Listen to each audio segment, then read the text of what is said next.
Welcome to పూరాలోకం. ITR దాఖలు చేసి refund కోసం ఎదురు చూస్తున్న వారు అలర్ట్ అవ్వాల్సిన సమయం వచ్చింది.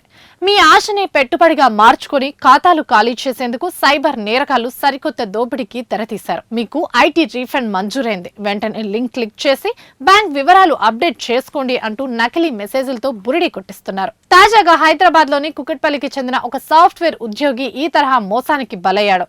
45,000 రూపాయల ఐటీ రీఫండ్ పెండింగ్ లో ఉందని, కింద ఉన్న లింక్ ద్వారా వివరాలు అప్డేట్ చేయండి అని వచ్చిన ఒక SMS నిజమని నమ్మి ఆ ఉద్యోగి క్లిక్ చేశాడు. బ్యాంక్ వివరాలు, పాస్వర్డ్ తో పాటు ఓటీపీని కూడా నమోదు చేయడంతో రీఫండ్ రావడం అటుంచితే మరుసటి క్షణమే అతడి ఖాతా నుంచి ఏకంగా 3 లక్షల రూపాయలు మాయమయ్యాయి. కేవలం హైదరాబాద్ లోనే కాదు, వరంగల్, కరీంనగర్ వంటి నగరాల్లోనూ డాక్టర్లు, రిటైర్డ్ ఉద్యోగులు, వ్యాపారులు ఈ నకిలీ లింకుల బారిన పడి లక్షల రూపాయలు పోగొట్టుకుంటున్నారు. మరోవైపు తాము ఇన్కమ్ ట్యాక్స్ అధికారులమని చెబుతూ నేరుగా ఫోన్ చేయడం, పన్ను బకాయిలు ఉన్నాయి, చెల్లించకపోతే లీగల్ యాక్షన్ తీసుకుంటామని ఫేక్ నోటీసులతో భయపెట్టడం కూడా చేస్తున్నారు. వీరు పంపే నకిలీ ఫిషింగ్ లింక్ క్లిక్ చేసినా లేదా హానికరమైన ఏపీకే ఫైల్స్ డౌన్లోడ్ చేసుకున్నా మీ మొబైల్ లేదా కంప్యూటర్ వారి ఆధీనంలోకి వెళ్లిపోతుంది.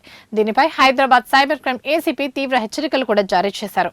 ఎలాంటి పన్ను సమాచారమైనా కేవలం ఆదాయ పన్ను శాఖ అధికారిక వెబ్సైట్ ద్వారా మాత్రమే సరిచూసుకోవాలని, మీ ఓటీపీ, బ్యాంకింగ్ వివరాలు, ఏటీఎం పిన్ లాంటి రహస్య సమాచారాన్ని ఎవరితోనూ పంచుకోవద్దని సూచించారు. ఒకవేళ ప్రమాదవశాత్తు ఈ తరహా సైబర్ మోసానికి గురైతే ఏమాత్రం ఆలస్యం చేయకుండా 1930 టోల్ ఫ్రీ నెంబర్ కు కాల్ చేయడం లేదా cybercrime.gov.in పోర్టల్లో ఫిర్యాదు చేయాలని పోలీసులు కూడా సూచిస్తున్నారు.